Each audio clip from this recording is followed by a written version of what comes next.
Hello, my name is Becker, and I'm a teaching partner in the CAPS GS program. I teach primarily in the MBA program, but also in a number of undergraduate courses in the general area of business.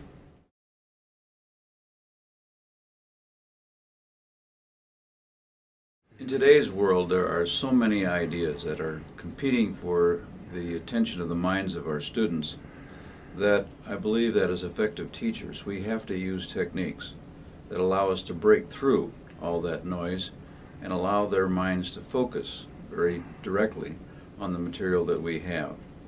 Certain technologies have that ability to allow them to concentrate and focus and can bring them information very rapidly. Many of our learners are younger learners and are used to a business environment and a learning environment in which technology has just been a part of their lives. During the day, they're working with technology and they're used to very rapid flows of information to them. And so it makes sense that when we're working with the adult learners that we use the same technologies to allow their minds to keep up with what we're talking about and what we're doing.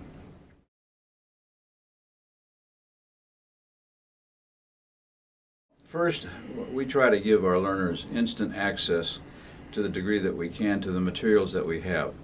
We put a great number of the materials onto Blackboard so that they do not have to spend a lot of time finding where certain information is.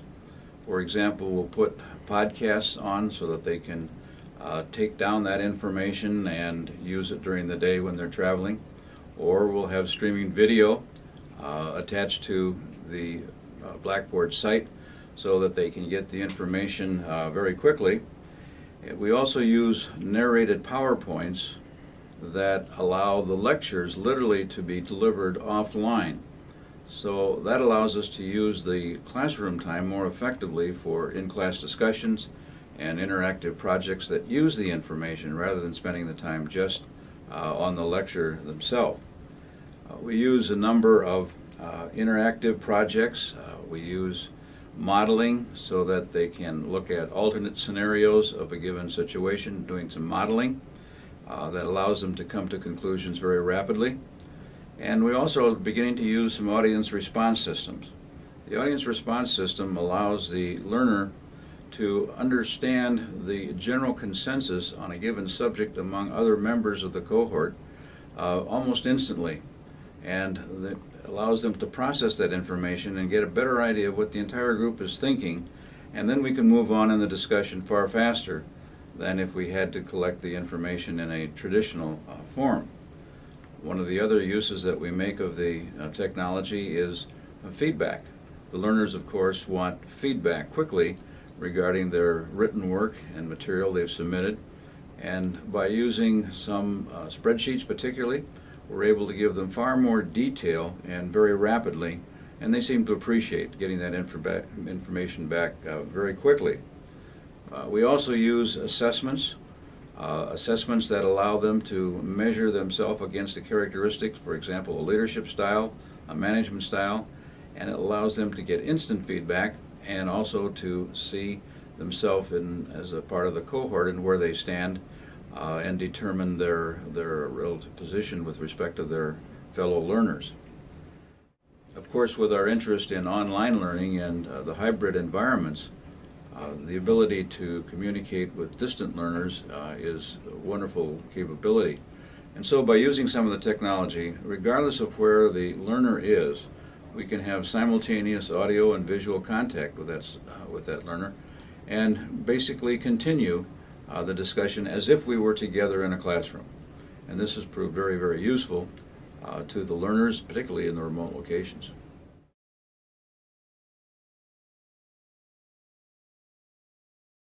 The first thing we have to do is think outcomes first. What is it that the instructor is really trying to accomplish? It's kind of reverse engineering. What do we want the output to be, and then we can begin to think more clearly about the input.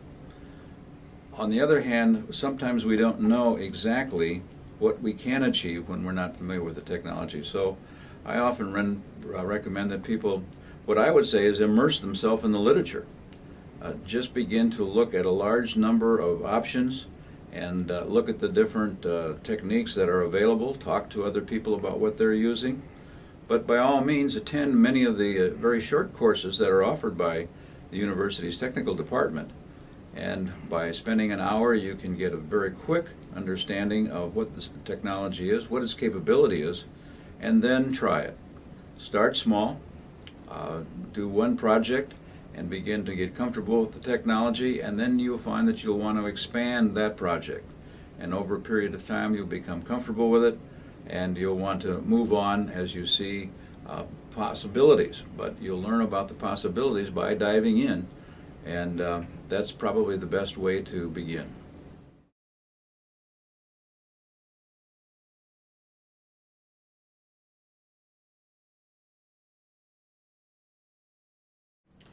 What you're about to see is a class that was given about 3 weeks ago for adult learners. They are concentrating in the HR management curriculum in the undergraduate program. And a particular subject that we were dealing with this night was the subject of motivation. The problem set was that many times the HR people do not really understand the motivations that are present in the workforce that they're in effect relating to. And so the objective was to determine their motivations, their perception of motivations of what workers feel, and to compare those with the perceptions that supervisors feel, and then thirdly to compare those perceptions against the research literature and what is being found in actual surveys. To do this, we're making use of the Turning Point Technologies, which essentially is an audience response system. In that system, PowerPoint slides have been created that have questions built into them, and the students are provided with a clicker that allows them to respond then to their choice of the answers of the question. And so we'll see the question, and then I'll ask them for their response. And after thinking about it for a moment or two, they will click on one of their clickers, and that will be recorded directly on the computer right in the PowerPoint slide, so we can tell when all have made their choice of a response. So on this device, it says 1A, 2B, 3C, etc. What you'll see on the screen will be a question, and it will have multiple choice answers. One will be a 1, one will be a 2, and a 3. There will be others that will have up to 10 answers on them. And so when we show that screen, then you choose the answer that is yours. For example, if you think number 7 is what you would answer that question as, then you would click number 7. Don't worry about the letters. We're just going to be using the numbers tonight. Okay? So if you think your answer is 7 on the board, you press 7. If the answer is 1, then you press 1. One of the first questions you'll soon see, you will all be answering number 1 for an obvious reason. And so, again, choose the number that corresponds to your answer. Now, what will be going on is we'll be asking a number of these questions, and I will instantly see the profile of the class. You will too, because after you've clicked it and we have everybody's click, then we'll see the answers. So you will see, okay, if I chose 7, turns out I'm the only person in the class that thought that was the right answer. And you'll see what everybody else said. Now what I used to have to do is I'd pass out a sheet of paper with paper and pencil, and you would check off the boxes, and then I have to go home and score them, and then bring them back next week and show you what the answers, what the profile of the class was. But we don't have to do that anymore, because instantly we'll have the profile of the entire class. And the learning can take place when you see, okay, this is how everybody else felt about it, and then we can see the differences in the kinds of responses that different questions are giving us, and you'll see the point that we'll be driving for as we go along. The subject that we're talking about tonight is going to be the subject of motivation. And from a labor relations point of view, understanding motivation is pretty important, because if our supervisors and our managers don't understand how our employees are motivated, the chances are they're going to make a number of mistakes and could cause the employees to be unhappy and therefore find grievances, and probably legitimate grievances, and begin to say things are not fair here, and I think it would be better that we have a union. And so a lack of understanding of motivation can influence the company in a very powerful way, and it might result in the union being able to come in. So, from a point of view of a number of human resource professionals, do you understand human motivation? Do you understand what motivates your workers? If you don't understand that, then it's going to be difficult for you to train other supervisors in that whole process. So that's why we're looking at motivation. Now, I'm going to go fairly quickly. If we were to spend the right amount of time on motivation, we would be here for the entire semester. But we don't have that. We have an hour. This is particularly a chart that will show a lot of the persons that are very influential and have given us the theories behind human motivation. And you're seeing some names that you're familiar with and probably some that you're not familiar with. Tonight we're going to look at primarily three people: Abraham Maslow, Douglas McGregor, and Frederick Herzberg. They are often considered a big three of motivational psychology. And yet, if we were to have an entire course, we would look at the impact that all of these others have had as well. Well, in looking at motivation, we can have a little bit of fun with it. If you ask on great theories of motivation, you were to ask Lou Holtz. Anybody know who Lou Holtz is? Lou Holtz was the football coach of the University of Minnesota. He was the football coach at Notre Dame, and recently was the football coach at the University of Arkansas. And he will tell you motivation is very simple. You simply eliminate those who are not motivated, and you will have a motivated group. That may be easy on a football team, but that's a little bit different in the workplace. You can't necessarily just eliminate the motivated people.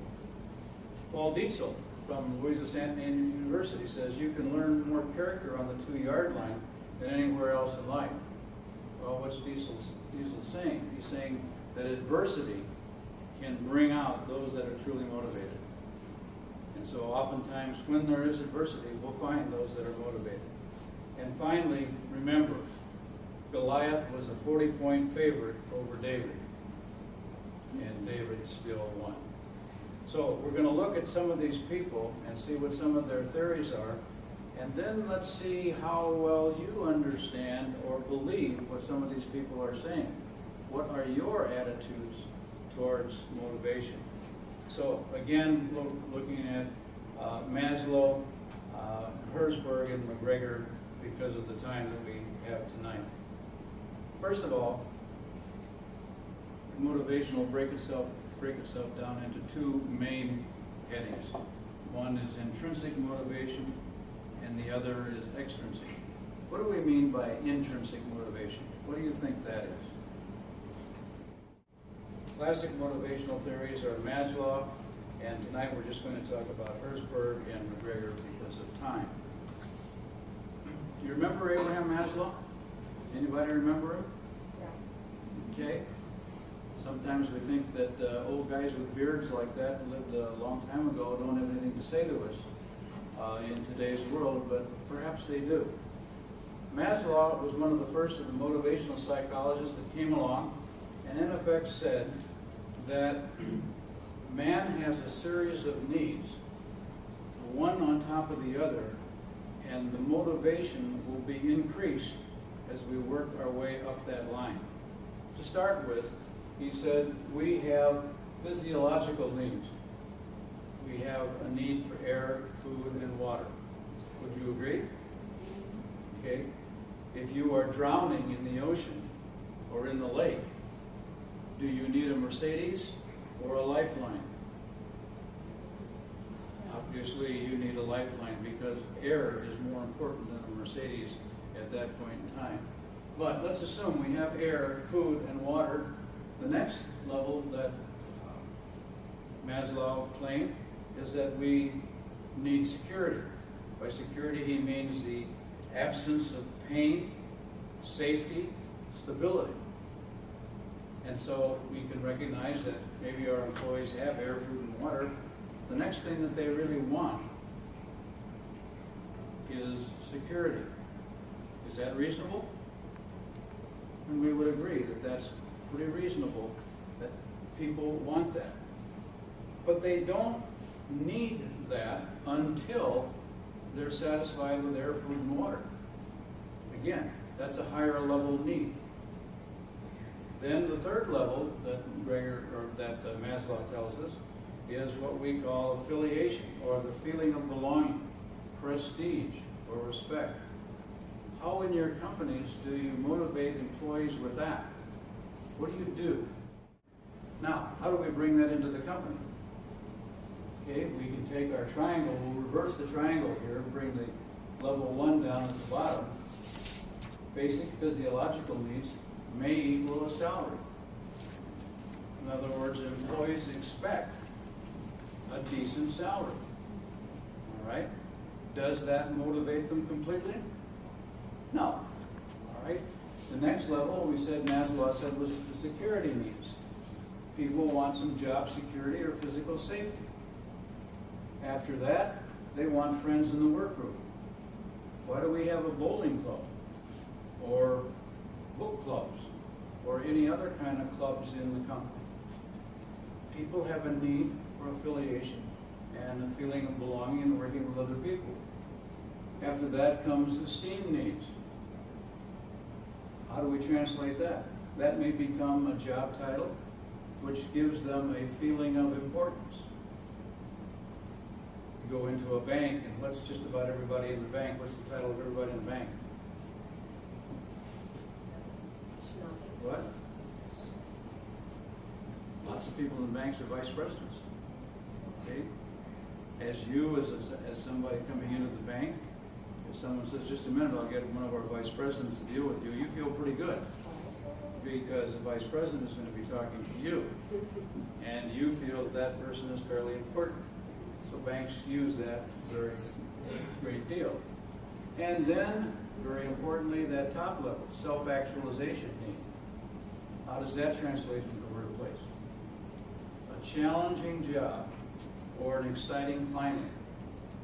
Do we really appreciate that our employees want a challenging job or an environment that's exciting to work in? Or do we just assume they don't care? Oftentimes around the office or in the company, we'll be discussing a problem and we'll say, we've got a communications problem. All of our problems are communications problems, right? We hear that an awful lot. Our problems are communications problems. Well, how can we use what Maslow has taught us in order to improve communications? Well, over on this side, if we have some of the Maslow hierarchies, let's see what we can say. As a supervisor, can the supervisor talk about a question that's important in the mind of the employee? What is my job? Employees want to know what their job is. That's a sense of security. If I understand what I'm supposed to do, or what if I'm supposed to do this under this circumstance, I have some security that I'm doing the right thing. But if I don't know what I'm supposed to do, I have insecurity. So if our supervisors can simply communicate effectively to the employees what's their job, they're going to be dealing with that very low level need for security. How well am I doing? Do people want to know how well they're doing? That again will apply to security. Moving up the line, the feeling of belonging. How do we deal with that? Does anybody care? Do our supervisors express concern or care about the things that are affecting their employees? If there's an expression of care, then the employee is liable to feel that there is somebody that cares for me around here and I feel like I belong here. And that's going to satisfy a deep need inside of employees. Herzberg came along a little bit after Maslow and said, Maslow, I understand what you're saying, but it's not very clear to bring you directly into the business proposition, into the business community, into our offices and factories, because you're speaking in very theoretical terms. Can we bring it down a little bit so that we can understand things in an office or business environment? And so Herzberg did his research and he came to some conclusions. And he said, number one, that factors in the environment do not motivate. Factors in the environment don't motivate. And what does that imply? It is the job itself that provides motivation. So he looked at a whole series of environmental factors, and he decided that he would break them up and put them into two categories. One he calls hygiene factors, and the other are motivators. What's a hygiene factor? When you hear that word hygiene, what do you think of?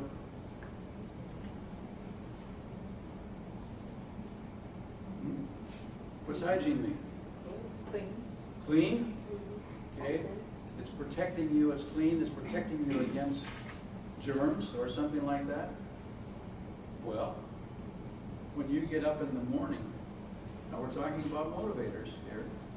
When you get up in the morning and you decide to brush your teeth, you take your toothbrush and say, oh, I am really motivated. This is really motivating me. Is that what happens? When I get a new toothbrush, Okay. All right. If we say that doesn't motivate me, why are you doing it? If it isn't motivating you, why are you doing it? It's habit. Habit? Prevent cavities. Prevent cavities. Prevent something bad from happening. All right. You know that that is not necessarily motivating you, but failure to do that is going to cause you a problem. And if we continue not to do that, maybe our teeth are going to fall out sometime. So we do it to prevent something bad from happening, but it does not necessarily make us all motivated. That's what Herzberg found when he gets into the business. And that is things like company policy, supervision, salary. He's saying these things do not motivate. Well, I would have thought salary would have been a motivator, wouldn't you? Yeah. Okay. He's saying no. That's a hygiene factor. That's like brushing your teeth. We have to have a good salary so that we can get along, but that in and of itself isn't making us more motivated than brushing our teeth. Douglas McGregor came along a little bit later and tried to show the effect of different kinds of supervisors, the styles of supervisors, the impact that they had on motivation. He broadly declared that supervisors, in his view, fell into two categories. One was what he called Theory X supervisors, and the other were Theory Y. Theory X supervisor tended to believe what you see up here. People dislike work and try to avoid it. Employees have little ambition because they are basically lazy. Employees are self-centered and have little interest in the organization. They don't care that much about the company. Employees prefer to be directed and to avoid responsibility. What would Herzberg have said about these? It's contrary to what Herzberg said, isn't it? Okay. So sometimes we have supervisors that are, you would call them maybe bad supervisors. They are threatening supervisors. They constantly want to challenge or threaten you. I had a supervisor once that fell in this category who told me, he said, I do not believe that any employee will do anything for the company unless I can threaten to fire him. That's the only reason that people will work hard, is so that they won't get fired. That's a Theory X kind of supervisor. But McGregor said there are others that he called Theory Y supervisors. They don't believe employees are lazy. They don't believe that they naturally dislike work.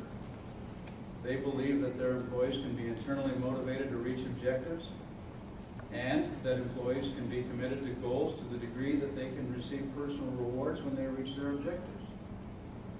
These are positive supervisors.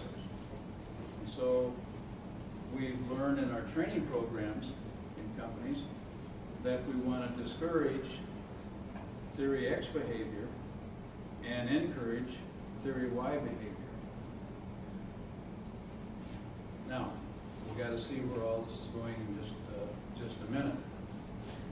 So, if we just lined up these two people, Herzberg and Maslow, we can see that to a certain extent they were saying very much the same thing. They used slightly different categories. We can see over here that Herzberg used motivational factors and hygiene factors and broke that down as we see it. And Maslow used self-actualization, esteem, belonging, safety, security, and physiological needs. To what extent do our supervisors, and do we, understand this and believe it to be true or not true? Okay, now we're going to use our clickers. All right, so if you all take your clicker, and the first question is a very tough one. Okay, we'll get a little practice. Are you female or male? And I would expect that we will see a large number of ones. Okay, I have 10, 11, 12, 13. We have 13 people, I think we have. 14. What? You can press it again, it will not record it again, it will only confirm that you've already pressed it once. Okay? 14, there we go. All right?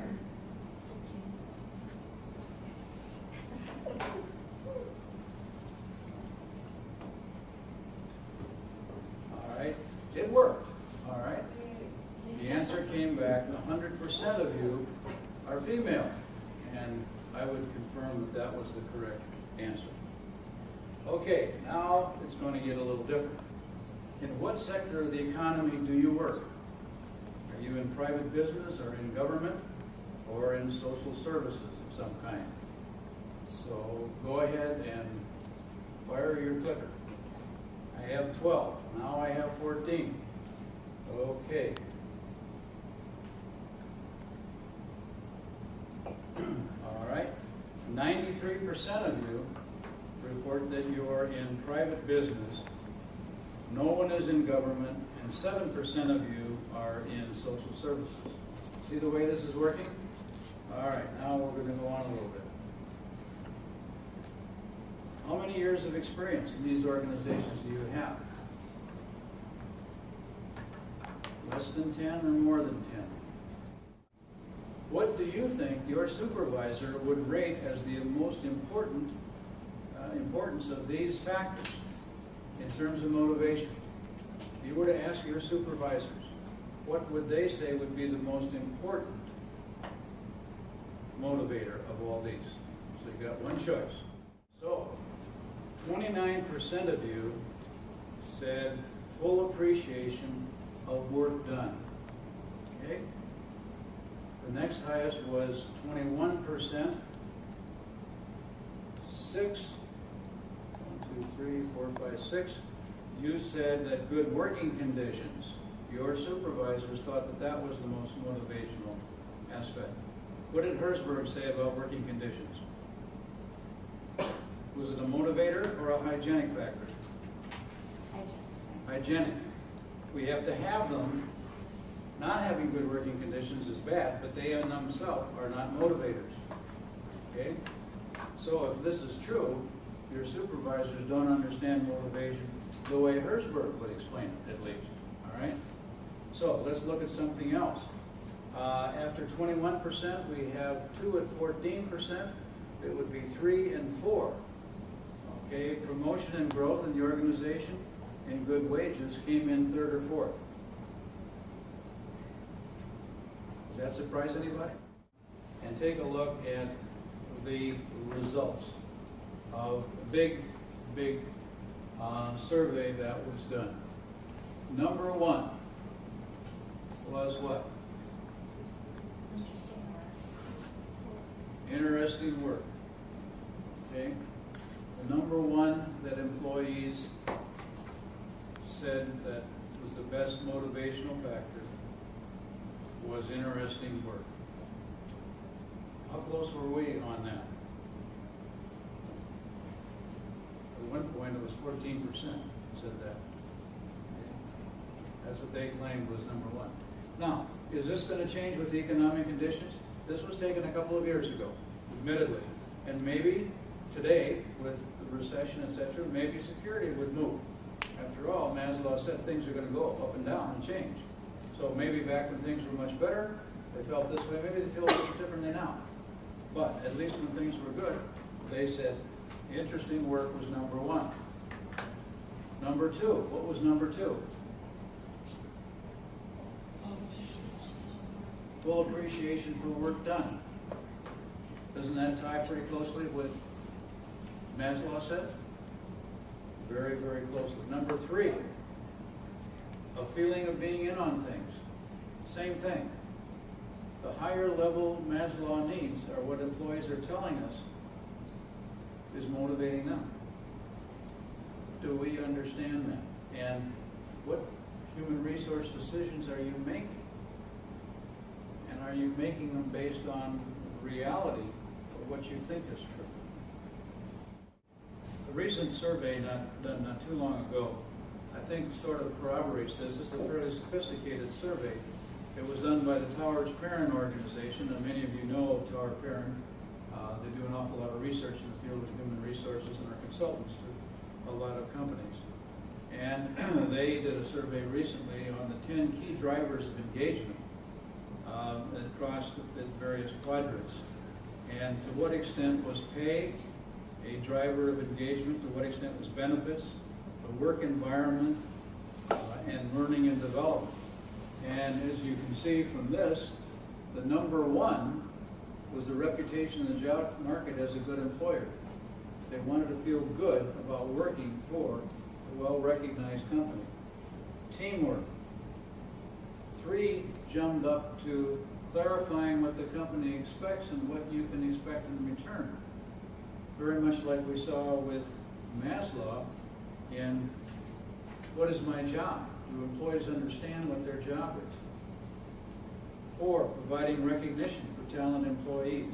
5, where in the world does pay fit in? It's not in the top numbers here. So, this is simply to say that as human resource people, we really need to study the concepts of human motivation and have a pretty good understanding of what motivates our employees. Maybe we need to do some surveys in our own organization because our organizations are going to be different. Employees are going to be different in different organizations. Maybe we need to take some surveys of our supervisors. To what extent do our supervisors see it? What would happen if you did this with your supervisors and your employees? And you found we had 2 completely different points of view. It might be very revealing of where some of our problems are in the company. And if we can do something about those, a lot of what we've talked about in terms of unionization may go away. Okay, I think we're at the end of this part of it.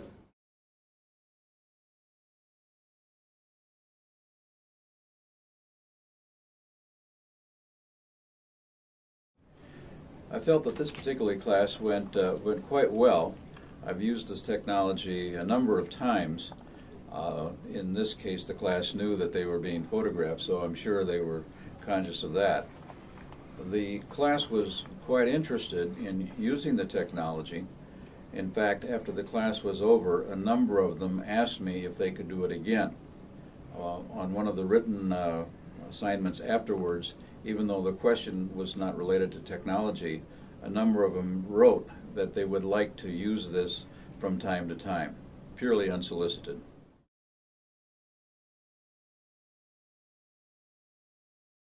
Well, from a strengths point of view, I think that the primary reason for using it and the major strength is to create active student participation. We've all experienced the issue of talking to students, asking questions, and often waiting somewhat for a response. Because of the technology, they see the question and they have a chance to think about it, but more importantly, they see their answers reflected immediately. And so there's feedback instantly, which creates more active listening and a willingness to discuss the issues somewhat more so than if it is just a verbal question. The idea, I believe, really facilitates peer learning because they begin to see the responses of other students in the class, comparing that to their response, and that generates generally questions as to why are the other students thinking what they're thinking, and that allows a very easy discussion to follow. I think the instant feedback is what they like. In today's world, people want instant feedback from whatever they're looking at, and this responds very well to that rather than waiting a week or so before they get answers back, that type of thing. The weaknesses, I don't feel that there's any inherent weaknesses in the technology itself from an educational point of view, but here's an issue. That is that it is a fairly technical system, and so there is a learning curve for the instructor. However, I think the biggest issue is the availability of the units themselves. Currently, they're being kept in the library, and for those of us who teach at Red Fox or Normandale, this presents a real issue. I think it's probably fine for those teaching right in RC, but if you're teaching anywhere else, it's a bit of a problem. You would have to come out to campus, pick up the unit, go to where you're teaching it, and then return it. I think that over the long run, we're going to need to place some of these units in remote locations, such as Normandale and Red Fox, so that they're very easily available to the instructors.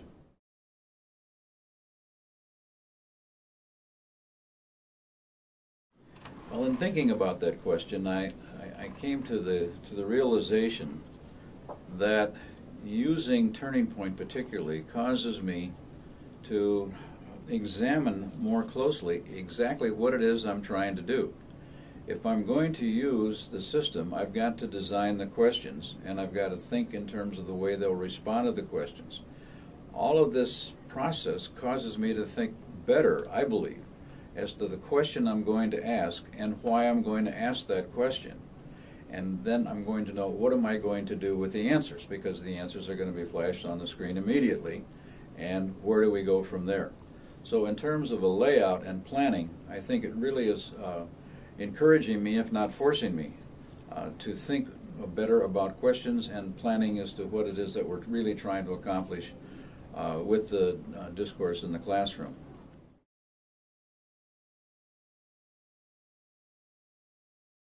In terms of the impact that technology is having in our classroom, and on me particularly, I believe that one of the advantages that I really see to it in general is the ability to use time more effectively. A number of these solutions allow us to have more content into the classroom session than otherwise would be available. By using instruments where the computer is scoring it, for example, you get instant feedback, and you can then spend more time in analyzing the results of that feedback and the whys of it than explaining other facets to it. So I think it is a time saver, and there is no question that the technology, as long as it's not overused, and I think you can overuse the technology, as long as it's not overused, it is of an interest to the students, and they enjoy participating in it, and anything that causes them to take a greater interest in the subject matter that we're talking about, I think is going to increase the learning.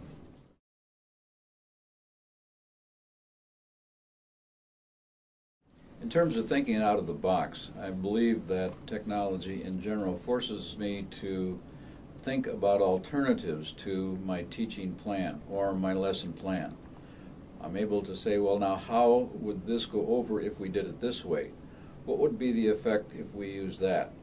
For example, if I would use some of this as an assignment and build the technology into Blackboard, and then when they come to class, we can use the class time for a case study, applying that, and they don't have to spend the time listening to that. So I think it changes the whole dynamics of the lesson plan and how we can do something.